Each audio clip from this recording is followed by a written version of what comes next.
a free for all. It's a space without any kind of regulation. People just come into a market and sell, and until we start to regulate. For example, in some parts of the Caribbean, all traders of agricultural goods have to be registered. Is this a route that Jamaica need to look at as well? So that if you are selling farm produce of any sort, whether you're a supermarket or a shop or a vendor in downtown Kingston, that you have to be registered.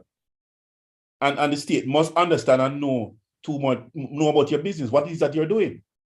I mean, some people say that it's an invasion of privacy, that is one area a response you will get. But at the end of the day, it is what will make the system work for everyone. And allow a farmer to actually plant his crop or raise his animals, and actually he's able to respond to that and to benefit from what he has put in.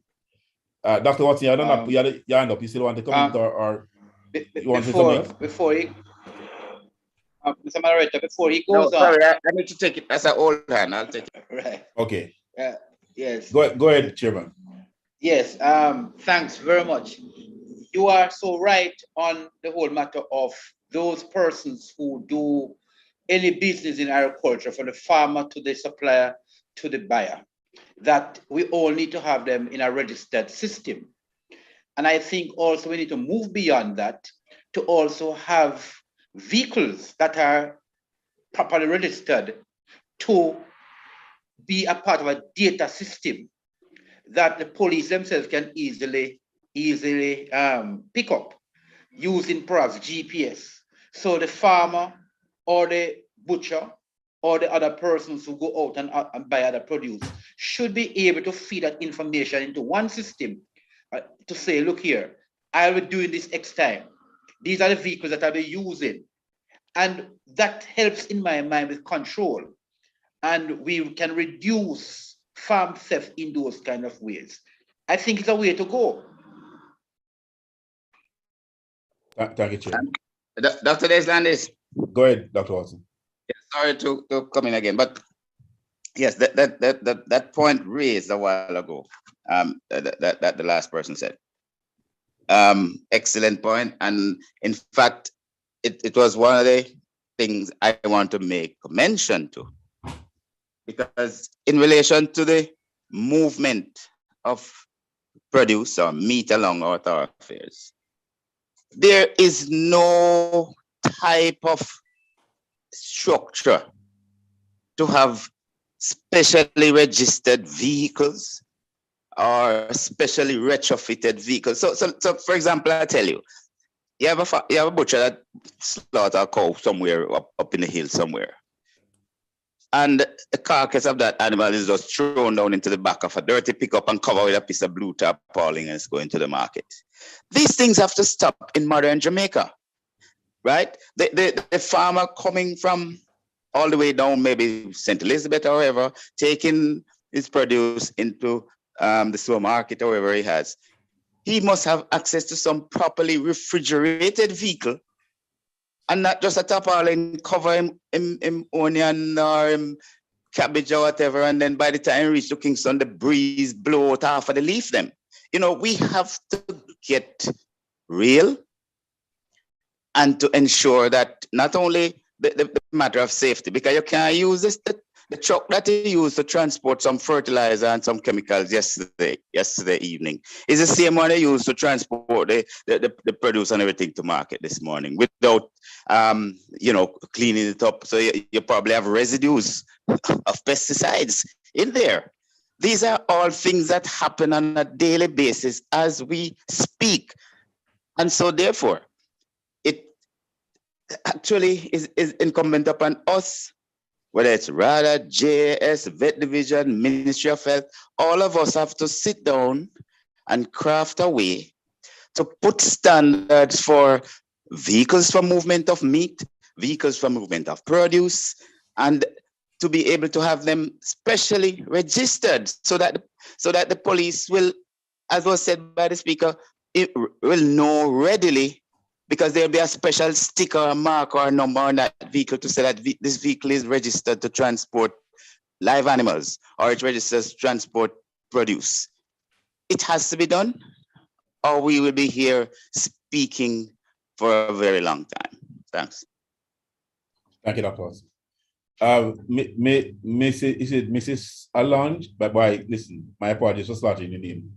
You're there for a very long time. I mean, see you. Alonge, my apologies. Yes, thank you. Thank you very much. So I'll get used to it. I'll get used to it. Yes, But I suffer the thank same you. fate as well. Go ahead. Yeah, yeah, thank you. The question I have for the receipts, that you have to have receipt for the produce. Now, does that apply to somebody who have a private farming and you are bringing your produce from your farm? Do we have to have that for those private individuals, not commercial farmers? That is one. Because I do some farming too. I have things around me, right, in my yard. So I am wondering if that is part of it. At the same time, the protection of the produce, like we go into the market, like let's say Coronation Market, you go downtown and you see, how are we able to truly police it? We see trucks and loads of trucks coming in overnight, coming into the place. So how are we going to police this without us harassing those who actually own the produce? And another one, if it's a case why the commercial farmers don't really want to engage in some of the rules or regulation, is it because of taxes? That is another thing that I would maybe throw some light on. Thank you. Thank you very much. Mr. Fulton, can you respond to the comment the receipt book system? The receipt book is law in Jamaica. It hasn't got to do with government or private. It has to do with everything. It's the law of the land. But does it apply to a backyard farmer?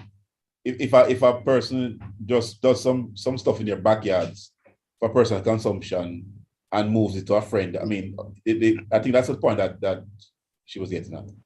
No, well, in any case like that, I think that's a weak area within the law that we need to address. But you explain to the police that it's and the police is police are people with sense. If they see you with a dozen orange or few head of lettuce or so forth, it's completely different from seeing you with 50 or 100 pounds of it. So I do think the quantity will trigger. But I do think that Superintendent Pasco need to look on what would apply and the quantity that would apply in the revision of the Agricultural Produce Act, because you must give a leeway for that. Okay. I don't think it is in there now, but it's a discretion if it's just something to eat, a bunch of banana or so forth. But if you see somebody with 10 bunches, you need to question them. Okay. But the receipt book is a part of the law, so everybody have to abide by it. Okay. Superintendent Pascal, can you also come in this as well? Yes. Okay. So as what Mr. Fulton said, all persons are required to register. But I think I mentioned earlier, if someone does a small scale farming, I don't think the police will arrest somebody for a few heads of mango, couple of mangoes, a few heads of cabbage. I think what the police were looking for is commercial size, large scale enough that somebody can resell, or they are enough. For example, you have a pickup with a big bundle of cabbage or big bundle of callaloo. That would raise suspicion that somebody is moving it and carrying it to a market, for example. Those are the type of stuff. Somebody driving a private car with a few small amounts that you can see that they're going to consume and probably share a few with the neighbor. The police, by right, we are supposed to have a zero tolerance approach, but it's a little of discretion is used when it is small, very small amount, and this comes out in our training and sensitization that the unit have had with the police over the years. And that is why we're encouraging persons to register. And because if this person decides to resell some of those produce, for example, if you register, then gives you the opportunity if you decide to scale up the farming and you try to earn some income from it, and you have your receipt book, it shouldn't be an issue. So that is all I would respond to that. So I don't think it should be a major concern. Most police, most police I know, they are reasonable persons, and we have a thing called discretion that we can apply. And I don't think a lot of persons will be saying that police have been abusing them to carry a small amount of agricultural produce. That's not the case. It's just commercial quantity that persons like gonna resell that has a value, a proper value. Moderator, may I say something? Thank you very much. Yes, go ahead, Trevor. Yeah, I don't think it is very clear, the answer, but this is, I'll just put it another way. The Denby Agricultural Show that is coming up very shortly, right? A lot of farmers are going to be transporting animals to the show. And this is going to be high value. I mean, we could have a truck with 10, 20 animals in a pickup going down the road. And I think the same question was asked a while ago, you know, how does the receipt book play a role in doing such things? Because a lot of people transport their own produce. Okay. Thank you, Trevor. Can I just say something? Remember, you know, what I said earlier, you know, if you're a registered farmer, and I think I brought it out in one of the purpose of the police, the functions. If you're a registered farmer, I can show where you farm these animals, or you produce goats and so forth and so forth. It shouldn't really be a problem. You can prove that these were your animals. Because if you're not reselling them, you didn't buy them for you, there's no need for a receipt book or to provide a receipt. You can't provide a receipt to yourself. So that was what I was explaining. But in terms of the agriculture produce, in terms of small quantity, not necessarily animals, you're supposed to register. And it is, a matter of fact, it's basically mandatory that you register once you're going in any farm of agriculture production. So once you can show your ID, and your ID, when we check that ID shows that you actually farm these produce or rear these type of animals. And of course, I think it was brought up earlier about annually updating what you do on the RADA database to ensure that you cover yourselves. This is part of the regulations. May I come in there, Dr. Go ahead, Doc. Yes, and listening to what Sir Pascal had said, let me add that, and I think Mr. Bernard alluded to the fact of animals moving to Denby. Be reminded that Vet Division and RADA, JAS, over the years have collaborated in ensuring that only healthy animals go into the Denby show or other shows, as a matter of fact. What we have to reinforce is that in this movement of animals, that the police can request the veterinary health certificate issued by the veterinarian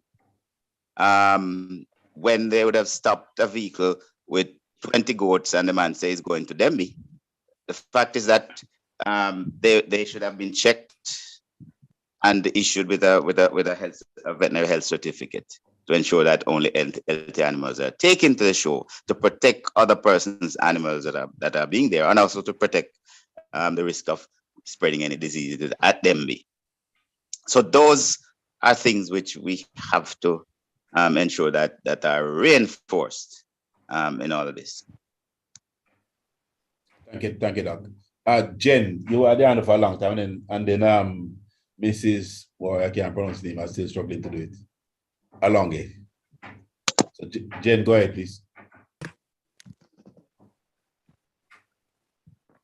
I think Alonge's hand was up all along, and she would have asked a question before. Okay. You want to? Is it Mrs. Alonge? Could you speak, please? To just hello, can you hear me? Yes, go ahead. Oh, sorry. Okay, thank you. My hand was up earlier. I was waiting to get the right response to my question. Well, I got responses. They were not actually to that question. I was talking of the same private individual, but I got it in the midst of sharing other points. So if I'm a private farmer no matter what farming I do, I should be registered with I should be a member of the farming organization. I remember when Mr. Dr. Fulton came to NCU when we had a training program for farmers between we and NCU collaboration training farmers. He was there and invited us to be part of the group. So I think if we are members in such a case, we are covered. Is that what the response is saying? We are covered when we carry whatever produce we have from one location to another. Okay, let me understand, but if I try to understand what you're asking the question, what Superintendent I understand to be saying is that if you are, let us say, a farmer, but you are moving produce in commercial quantities, and you're stopped by the police, and you're going to be required to demonstrate your ID. Yes, if as you a are member of the farming team. Right, but if you are a backyard farmer, which is what I was trying to make the distinction, and you're moving small amounts of produce, then the police, if you're stopped, will be able to use their discretion to say that you are not a commercial farmer, and therefore there will not be an issue. Okay.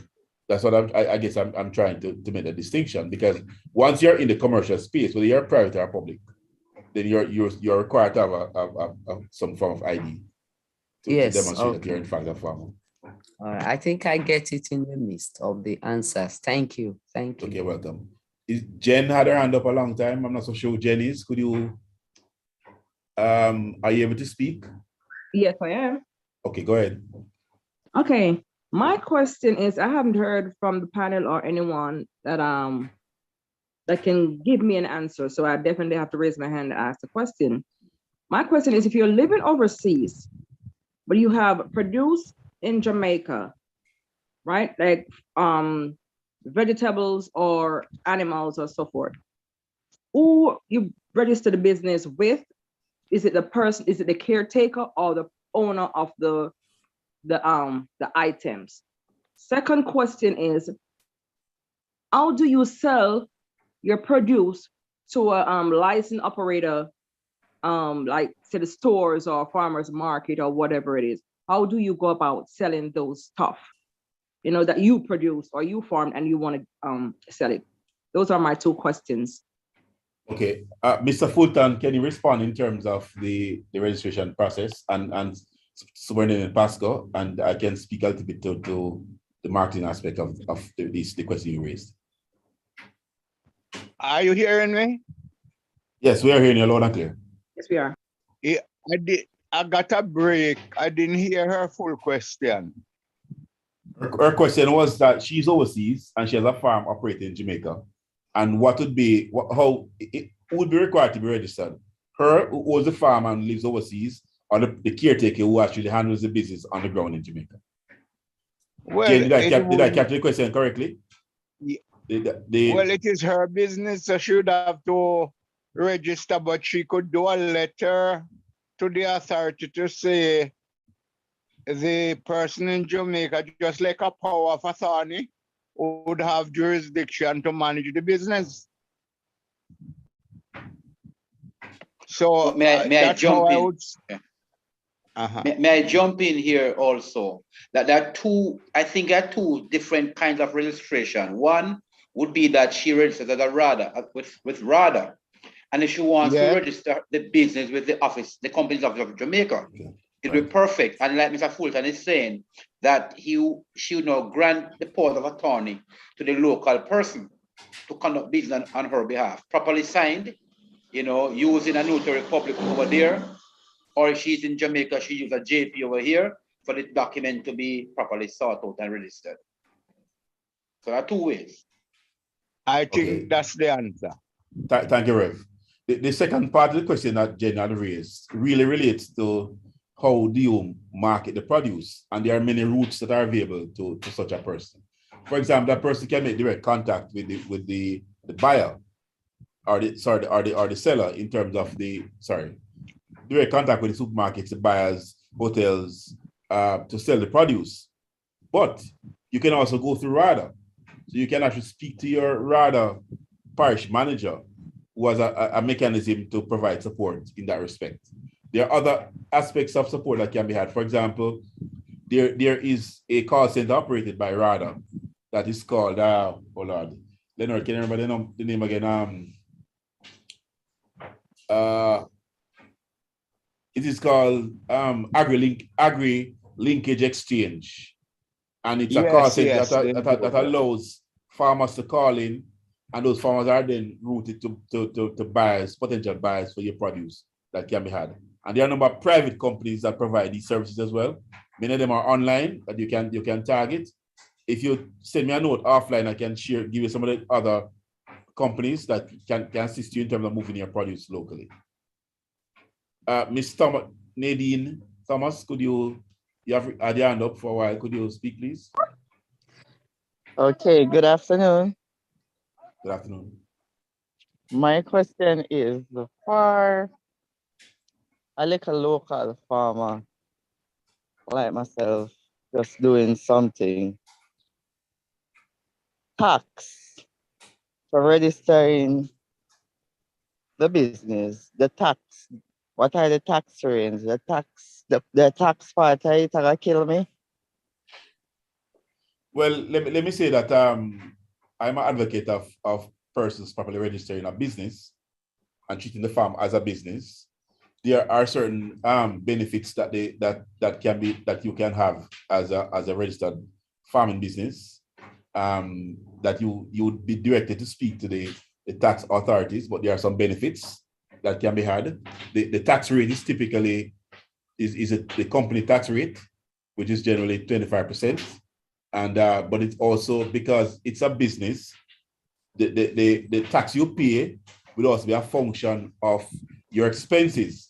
So you'd pay taxes on your profit and not necessarily on your revenue that you generate for the business.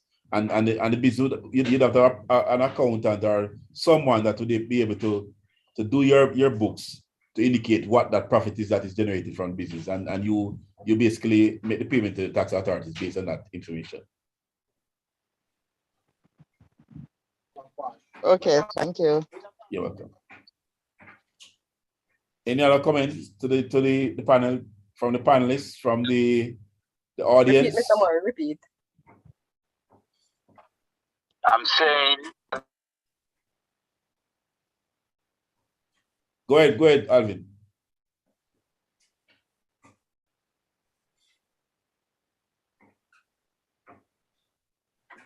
Okay, repeat. Sorry, I'm moving. I'm saying as a registered farmer, unless it has changed, then you're exempted from income tax for about 10 years.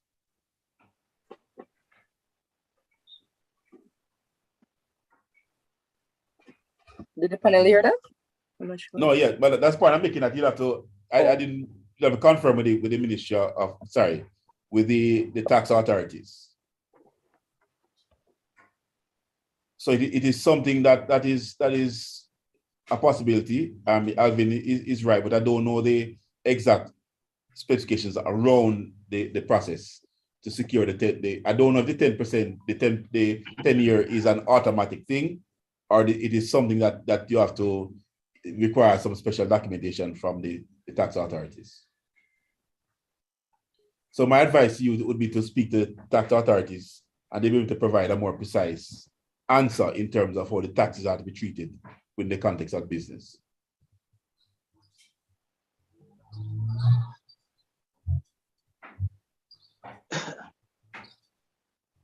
Alvin, you had anything else you want to say on the matter? No, that to be all for now. Okay, thank you. All right, I'm just throwing out Dr. Derrick, sir. Yes, go ahead. Please, sir. The farming is so hard. Is there any way the government is going to incentivize the younger people to come into farming? Because we teach students, young people, how to incorporate farming into their life and to even participate. So how can we incentivize and encourage them to be part of farming? I don't see it as something that is for older people. Thank you. Right. I think from my understanding, the government of Jamaica provides a range of benefits to young persons. I know, for example, the minister is focused on driving more young persons into the business of farming. For example, I know in some of the projects that the government is now undertaking and the build out of agri-parks in different parts of the country, they're basically allocating lands for young people and women. So there's a focus on encouraging young persons and women, and also there are some potential benefits that to be had. That I believe the package of benefits is being worked on. I don't think it's completely finalized, but I know that there are certain benefits that are provided. It's not necessarily what we probably would want to have, but because there are some aspects of what the young people would require that are not yet fully captured. For example, how do you finance that business? There are really no solutions as yet to how do you generate, what kind of financing can you provide to these young persons that will allow them to start the business? Because a lot of the challenge that you find for the young person is that they do not have the resource base to start the business and to get it sustainable, so it can become a growing and thriving concern. But I do know that there is a focus on young persons. I do know that there's an attempt to direct and my bad. Thank you very much for reminding me. There is a program at 4-H that speaks to, it's a program that is in collaboration with the AIC, but it's also has been funded by a number of international agencies that provides direct financing to youths, but also training in agribusiness management and marketing and production systems. So that again, the 4-H clubs might be one route to take in terms of finding support to assist the farmer.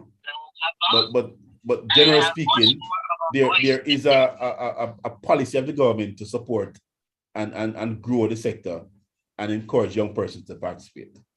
Mr. Denzel Carr, you want to speak? Something you want to add to what was just said? No, I just want, yes, in a way, but I also want to just raise another aspect to the whole farming and the land access to land, because as we all know, and certainly, it's admirable that the authority has been given access to farmers, and especially young farmers, to access land to start their farming or to expand or whatever. But the concern I have is that the focus is a bit narrow in that, and while we appreciate the impact of crop and food production and all that, but I want to raise and ask the question as to if it's possible for the same access to land to be afforded to bee farmers, because to get land in many instances to expand your apiary or start another apiary for those who are practicing bee farmers, or for those who want to start, it's extremely difficult. And there's a lot of government land available. And so I want to just raise this, that the government needs to also think about giving access to bee farmers to access land. Denzel, beyond, if I may share a point before the end of the panelists respond. Beyond the program that the government has for young people, typically if a farmer sees land that belongs to government, the farmer can in fact write to the government and seek support or request the lease of that land. So you can also go to AIC, for example, that may have lands available for lease. So there are a number of different routes that can be taken. In terms of the land that is being provided, it doesn't matter whether or not you're going to do bee or you're going to do chicken or what. I think it really depends on the topography of the area and the area's ability to take on certain crops. And you may get advice on rather in terms of what it is suitable for. But if you want to bee and you want to lease a piece of land, I don't think you'll be prevented from doing bee on that property.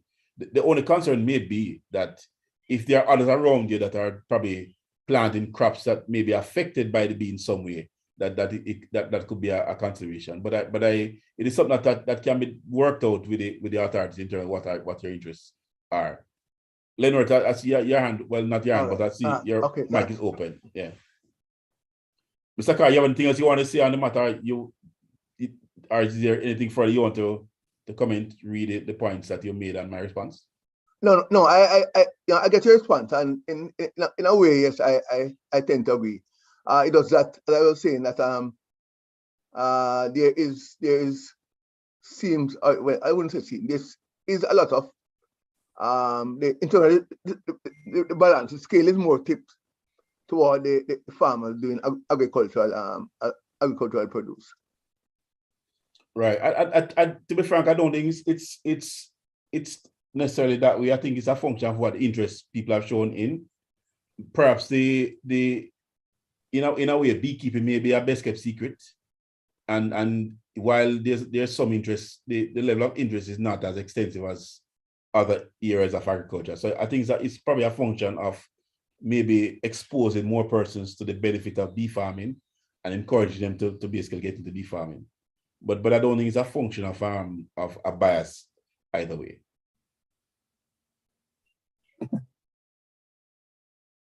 So Fulton, you had a comment you wanted to make. Your mic was open.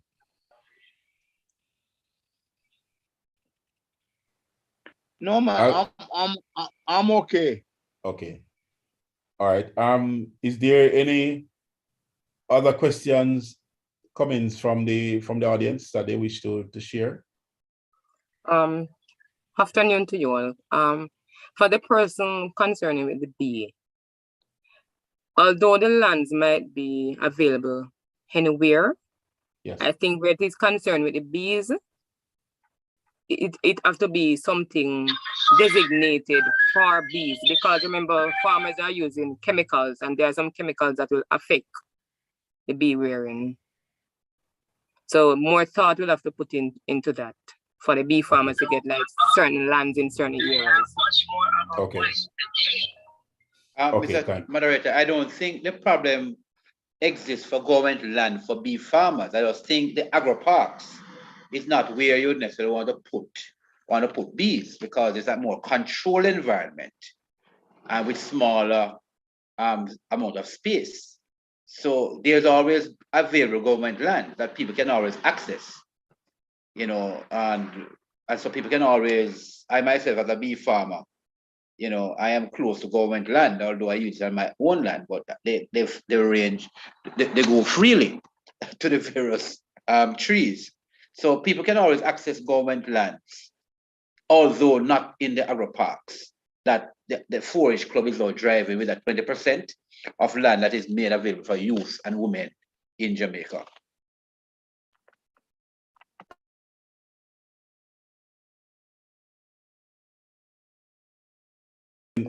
Thank you, Rebecca. Again, the point, colleagues, is that just to share with you that the average age of the farmer in Jamaica has in fact been declining, which actually suggests and gives a factual response to Reverend Beckham's comment that we are seeing more and more young people interested in agriculture among young people, and we are seeing more and more young people interested in agriculture education and all aspects of agriculture. So there is hope. I believe that one of the major challenges that I spoke to earlier is financing, and how do we arrive at a program that allows the young person to be facilitated in terms of getting the production underway. Mr. Chair? Yes, Sir Fulton. Dr. Deslandes? Go ahead, Fulton. Sir Fulton. I think we have made a big mountain over this thing about the age of a farmer. Yes. For too long. I have known business people in Jamaica, from Chinese to white to black, who are in their grocery business until they bend. I am no lawyer in Jamaica right now who are in their 90s and they're still practicing, and nobody tell them to go home.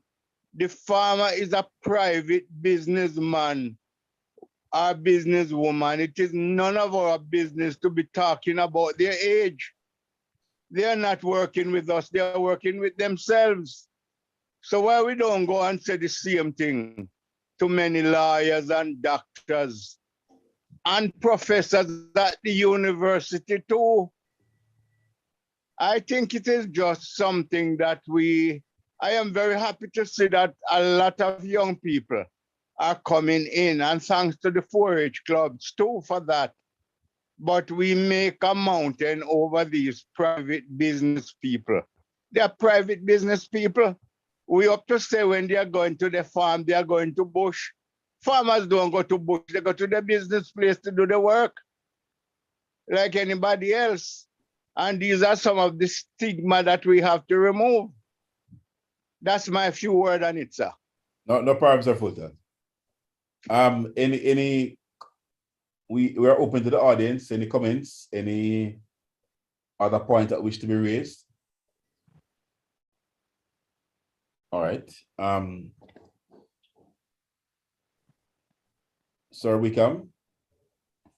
Yes, sir. Thank you. Thank you very much. I think we are 40 minutes behind, which is good. Right. Which is good. You're going to do you're going to do the wrap up? Yes. Yes. Okay. I want to thank you very much, Dr. Deslandes, for being such an able moderator today. But before I go, before I wrap up, I see somebody have their hand up. You might want to take it back over. Okay. All right, Ms. Baxter, you have been very active on the chat line and you have made some very valid points. Could you go ahead, please? Not Miss Baxter, Joe. Sorry. Joseph Lindsay. Joe, but sorry, my apologies. I use it. I'm only seeing Valerie Baxter. I didn't see last part. I using her computer. Go ahead, Sir Lindsay. Long time. What are you doing? I'm all right. No, I was saying, and I've said it in number 4, that part of the problem that we have in agriculture is this informality. Absolutely. So if you are not writing down anything, if you're not registered, we have the thing like even the vaccination where you have your registration thing on your phone. Why can't we have that in agriculture?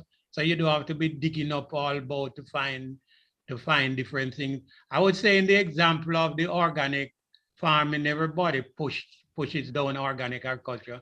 But lots of the things which we are talking about, about the trace back, the registration, the transport, how the things are handled, all of those are basic part of the structure within that system. And I remember long ago when we were talking about organic agriculture and people have to register and trace back, people say it's too much work. You have to do too many things to become organic. And now in the mainstream, that is what we are seeing. And in other countries, this is what is required.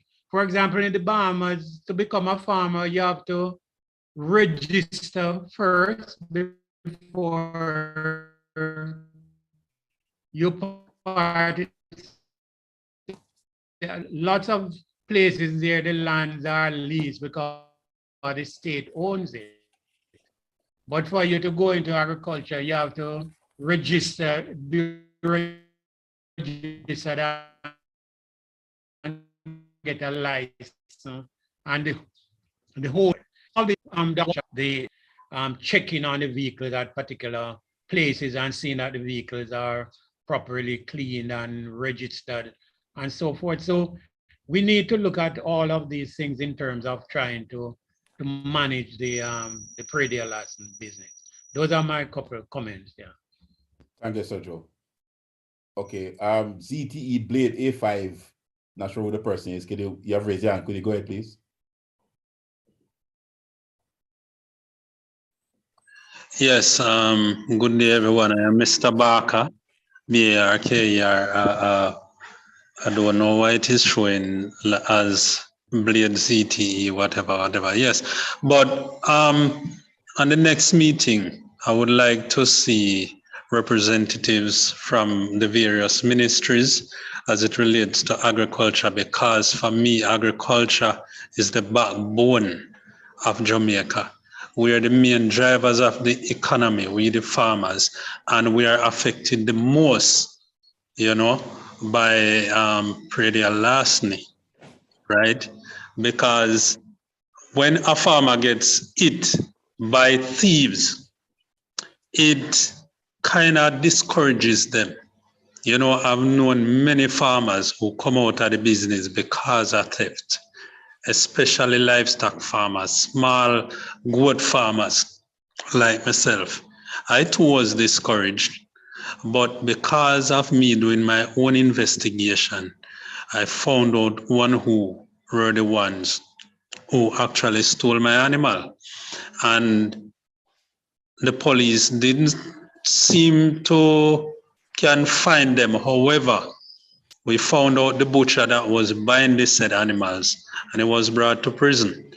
And that action, by me taking on investigations myself, it helped to stem the theft of animals in this particular area for about 5 years.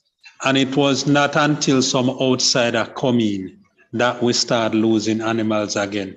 And it's been a while since anyone in this area has lost any animals, you know. So just to say that we would like to know from the standpoints of the courts, that is where a representative from the Minister of Justice would come in.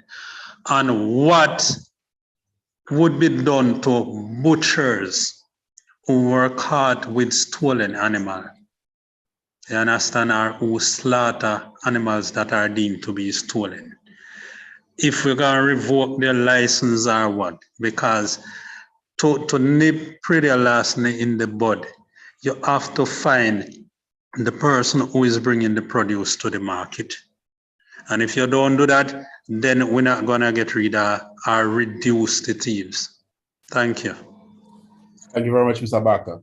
And the point is well made, Mr. Barker. But what you have alluded to, Mr. Barker, is the power and the importance of community policing, because essentially your point actually speaks to that, the point that was raised in the earlier discussion by Superintendent Pascal, relating to the importance of getting the community behind the scourge, to prevent the scourge in particular areas. And if each of the areas are farmers are come together in each of these areas, and over time you can reduce the impact and certainly with the help of the police can eliminate to a large extent.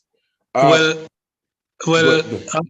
I might add to that in terms of the community policing. In this particular area that I am living in, the people in the area, what I found out is that most of their family members are thieves.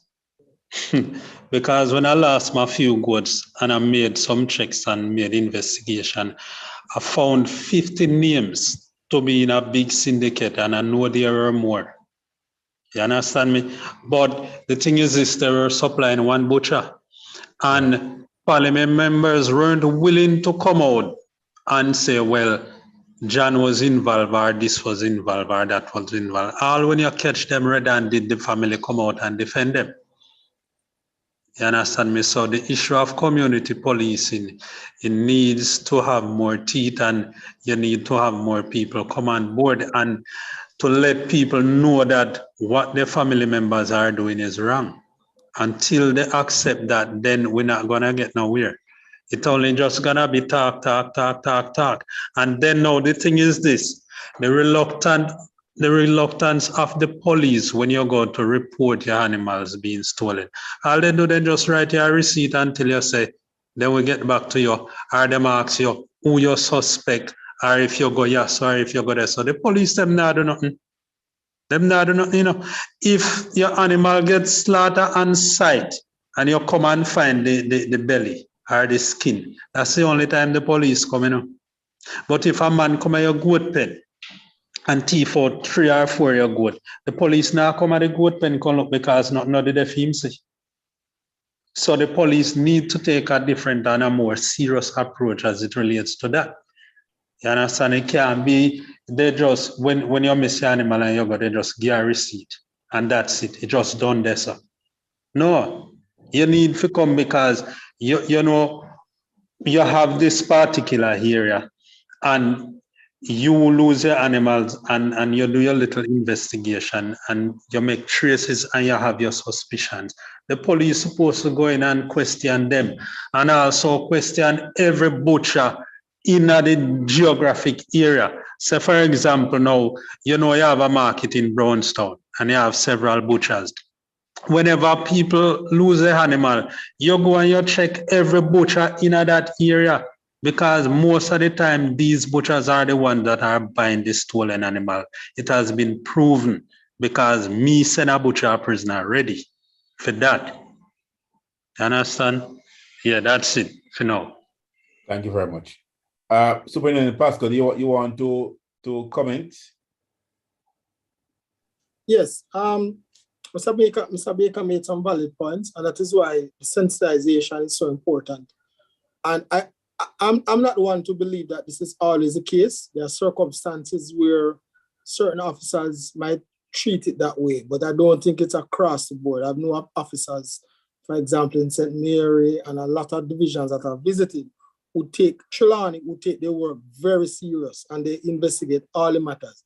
The fact is that evidence is very important, and the person who lose the animals must be able to even assist the police to assist them.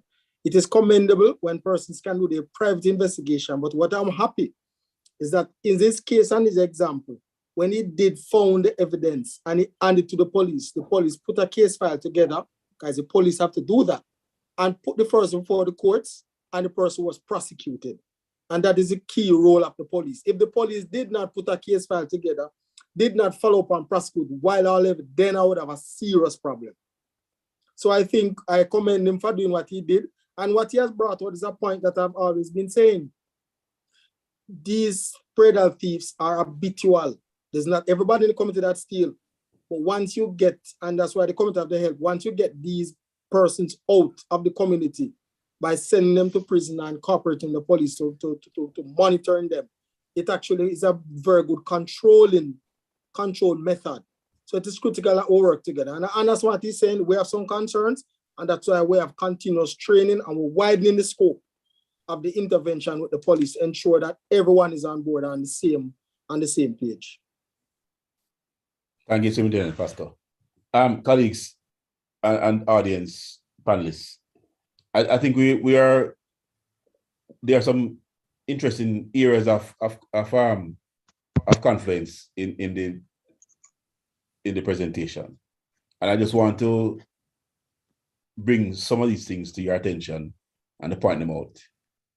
Before I go to Mr. Levy, are you making a point, or your mic is open? Do you wish to make a point? No, sorry. Okay. That was an error. Colleagues, there are some, based on the discussions, the panelists, there are a couple of things I want before Reverend wraps up and closes the webinar. There are a couple of points I wish to share based on some work being done around the Caribbean to see what are some of the things and the tools that countries have used in the region to try to address the predatory matters. Some of it has been covered by Superintendent Pascal. Some of it has been raised by Mr. Fulton and others, but I wish to share with you so we can, as a food for thought, as perhaps a way to move forward. I think one of the things that we need to look at, certainly from UEFA, is to put a position paper together on predatory that can be presented to the powers that be in terms of how we think a solution can be had in terms of moving forward. And no solution is going to be monolithic or be a one-size-fits-all, but what system can we put in place? Because ultimately, what has come out of the webinar is the informality of the agriculture sector that needs now to be addressed formally. In other words, how do you create not just the regulations that are already in place, but how we craft them in a way that brings order to the system and to the practice of agriculture and to the business of agriculture. Because it's the only way we can invite investors in, just like tourism or any other business, manufacturing. There are rules and regulations that govern their operations. And in the same way, agriculture needs to move to that space where we put in systems in place that properly regulates. Now, persons are going to say, boy, you're pressuring this and you're pressuring the poor man and you're pressuring that. But the reality is that we cannot move forward in this way unless we begin to understand that as a business, you have to operate on certain core basic principles, and we have to organize ourselves in a way that ensures the viability and sustainability long term. So give me a few minutes and I will just share. For example, we talk about farmer registration. And we have a farmer registration system that Mr. Fulton has pointed out needs some more work, but it is at least something that we have on the table already that we're working with. The need to register traders is something that we have not done, but it is certainly one of the potential solutions in moving towards creating this more systemic space. There's also the matter of that Superintendent Pascal alluded to, which I probably need a little bit of clarity, which is restricting, some of the Caribbean countries restrict the times when you can transport farm items. Is it something that Jamaica has in place or something that Jamaica needs to put in place? Do we restrict the times when farm produce are to be transported on our thoroughfare? The matter of the receipt book system, we talked a little bit about that. We talk about the issue of traceability. And while traceability, we talk about traceability, but is it no time to put traceability front and center? Because the government has a right to provide, a responsibility to provide safe food. Is it no time to enforce a system of traceability that ensures that we can guarantee that our population gets safe food, free from whatever risk that maybe at least those risks are minimized? So a number of Caribbean countries have been focusing on addressing traceability, addressing the pre-lasting problem through traceability. There's also a pre-lasting offenders registry that has been proposed and practiced in some Caribbean countries, where pre-lastness that have been caught and sent to prison are placed on registry, just like a sexual offences registry. So there are known pre-lastness that move from community to community and commit crimes. Do we need now to put together a registry to capture those individuals so they can be properly monitored? We have a farmer's ID system that's already in place. Based on Mr. Fulton's comments, that is something that we need to strengthen some more. Of course, some of the Caribbean countries require each producer to have a mark on their produce. And you noted, for example, that if you go to Price Smart and you pick up a Jamaica producer's bananas, each finger of banana has a mark, an identifying mark.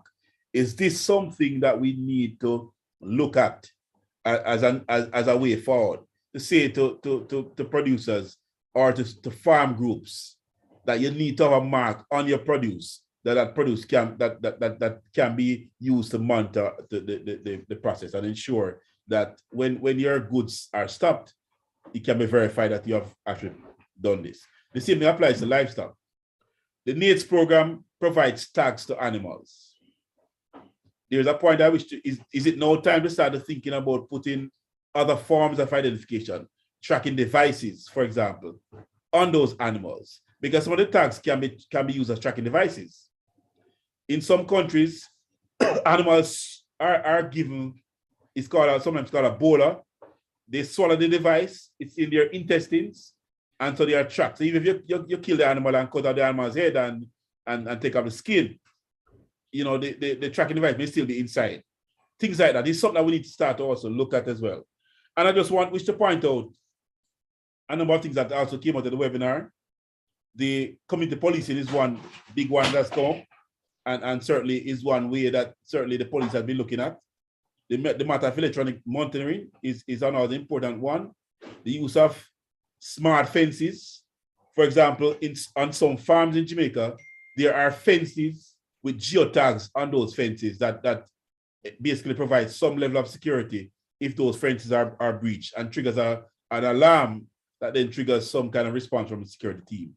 Maybe that not necessarily working for small communities, but maybe for larger companies or for community farms, it's probably something, or agri parks, it may be something that could be looked at. And of course, developing the databases for our farmers. those are some points I wish to share based on the scan of what takes place across the region. And I hope that people can actually, think about it and see how some of these can be looked at and possibly incorporated. Dr. Watson, you had raised your hand a couple of times. You wanted to make a further point? Yeah. Well, as you had indicated, what happens in some countries, for example, I visited Panama, did an inspection there, and they suffer from larceny of cattle to some extent.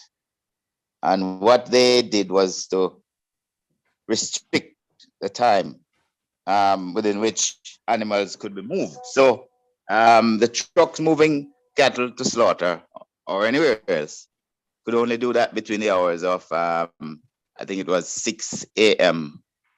to 6 p.m. Anywhere outside of that, and you transport your animals, you're in serious trouble with the law. You mentioned the matter of using electronics, tagged to trace animals. Well, again, it's a lot can be said about that. We can have a debate and dialogue on that. Some countries use visual tags, some use visual and electronic. Well, we use visual and electronic because there's a barcode on each tag, and on all that the police would need if they're going to be a part of the system is to have, we would then give them access to a barcode reader so that the information they can pick up from that animal being transported would be immediately available to them in terms of the farmer, the address of the farmer, etc. And I know one country, I think it's Botswana, that they export beef to the EU, and their method of identification is a rumen bolus. What the rumen bolus is pretty much is that it's a massive microchip that is implanted, orally into the rumen of the animal, and it stays there, and it follows the animal all the way to slaughter. So at slaughter, because when the animal is going through the detector at slaughter, it actually verifies that that's the animal, and then it's retrieved at slaughter, after slaughter, when they open up the rumen and gets it out. So there are several mechanisms, but we have to ensure that whatever is implemented, we can monitor and we can police it. Thank you, Dr. Watson. And Doctor, the points are excellent. I think we are at a point where we have to push to get this moving, because I believe that the continuous importation of high volumes of meat doesn't argue well for the growth of the sector, given the fact that our farmers are here, they're producing, and with that kind of support, they can add value and drive economic growth. And if I may say, I think we're at a stage in the NATES program now, where we would have to go full implementation of the law in relation to movement of cattle along our thoroughfares. I have myself been on the thoroughfare sometimes, between on a Saturday, perhaps anywhere between St. Elizabeth to the Mandela Highway. You may see me sometimes out there. What I do, I would use the marked government vehicle animal identification and traceability, and I would periodically, speak to some of these drivers who are transporting, like some of the trucks transporting the cattle, and they show me the receipts. Unfortunately, none of them has ever shown me a cattle ID, even though sometimes the animals have valid NATES tags on them. So when I ask them, so where is the cattle passport? They say, oh, the boss never give it to me, But the fact of the matter is that the cattle passport is to move along with the cattle all the way straight through to slaughter, where it will be presented to the public health inspector at the point of slaughter. So these are some of the tightening up that we'd have to do if we're going to enforce, because it will. The fact is that a system will work, but we will have to follow through with it. So if we're saying that the NATES is going to reduce the amount of larceny of cattle, we will have to have those the points along the major thoroughfares checked, and to ensure that they have a cattle passport and all the animals in the truck are properly identified with an ACE tag. Unfortunately, I am not too satisfied with the receipt that I see sometimes, because all you see on the receipt is, and I've checked it on several occasions, all you see is 3 brown cow, 6 black cow, 2 brindled cow. And that's all. That's all. And I see it up to last Saturday. I saw it. And in fact, a lot of the animals which I see now being transported, lot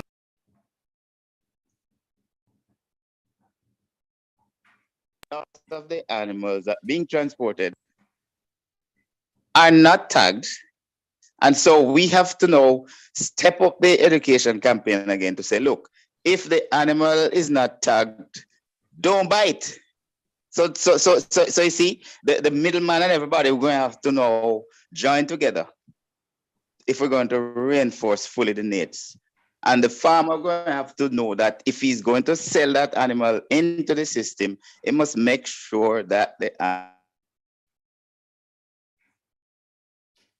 and we are ready to work with farmers to really push it forward and to safeguard their own investments. Thanks. Dr. Watson, is there any time frame for moving to expand NATES to goats and pigs and sheep? The fact of the matter is that the program was crafted already to move from cattle to pigs, because that database, everything was worked out already when we did the consultancy. But there was a caveat there that the minister may determine whether or not he wants to go with small ruminants first, and put pigs next. So it's something we'd have to dialogue with to see whether or not we move with small ruminants afterwards, or we move with pigs afterwards.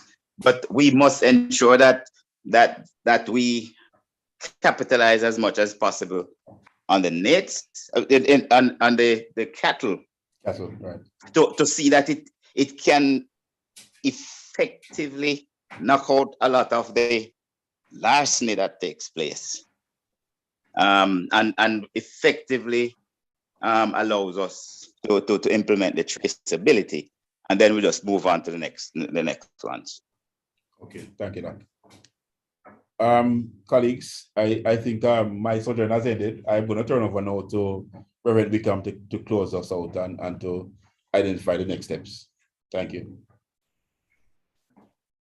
Thank you very much. Thank you very much, Dr. Deslandes, presenters.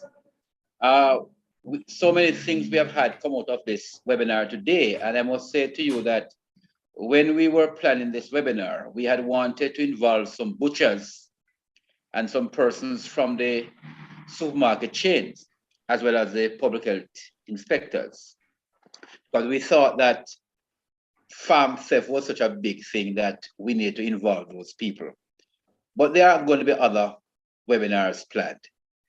Of course, you by now you would know that UEFA is a very new organization, United Agriculturists and Farmers Association of Jamaica.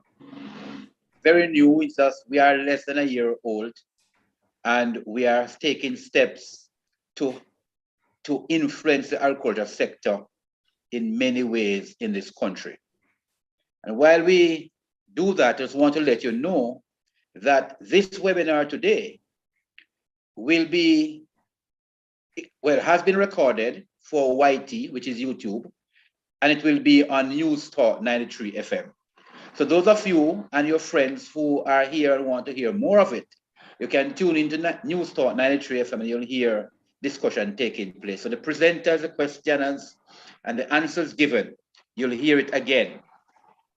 We did put out a poll question, and we want you to all fill out the poll questions because we want it for review.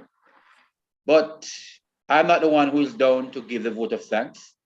We have Shenil, who is the Public Relations Director of the UEFA, who at this time will present the vote of thanks. Go ahead, Shenil. Thank you, Mr. Chairman. Good afternoon, everyone. Good afternoon. The task is mine to move the vote of thanks for today's episode of our webinar series. I would like to thank, firstly, our moderator, Dr. Derek Deslandes. You did an awesome job. Thank you. I don't think I could have done it any better myself. So thank you very much for being on with us. We know that you're a busy person and you took the time to be with us today.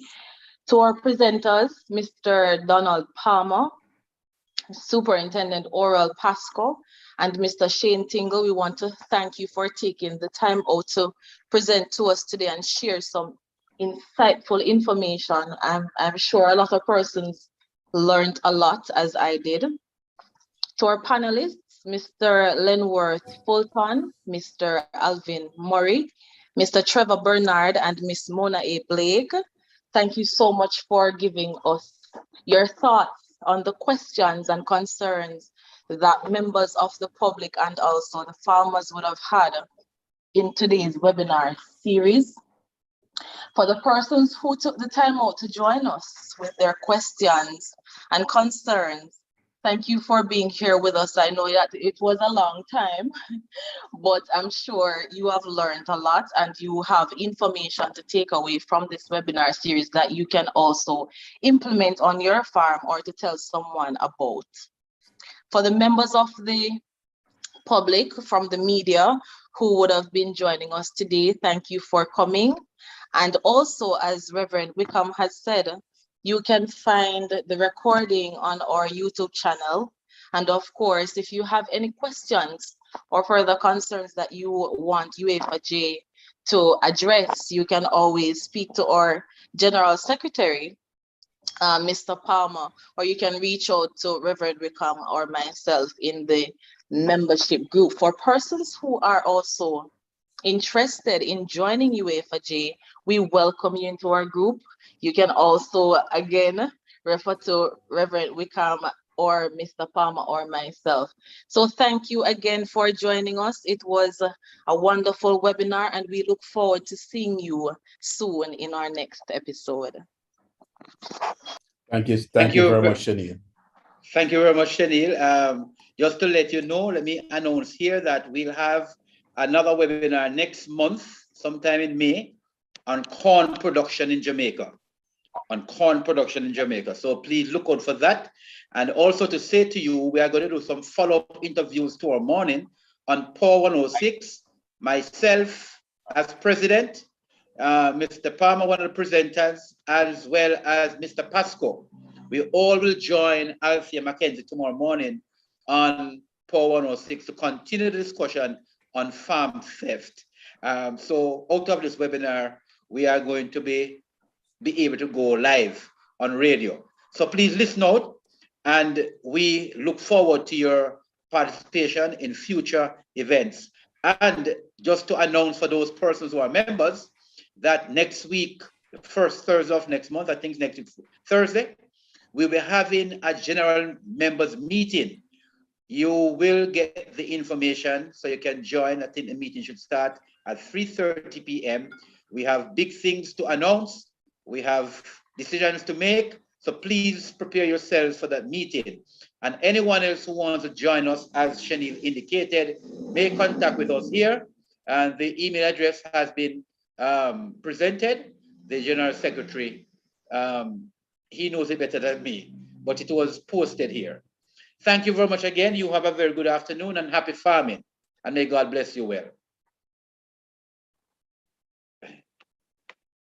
Thank you, Rev. Thank you all for coming. And it was my pleasure to participate. Looking forward to continue to work with UEFA, because at the end of the day, we are all in the business and we are a sink or swim together. Thank you. Thank you, sir. Thank you. Thank you. And Mr. Dr. Deslan is a member of UF also. Please bear it in mind.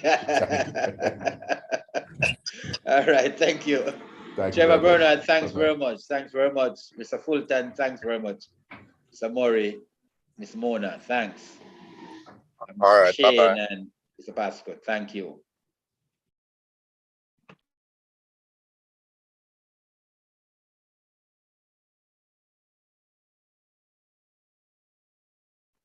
Thank you. Have a good one.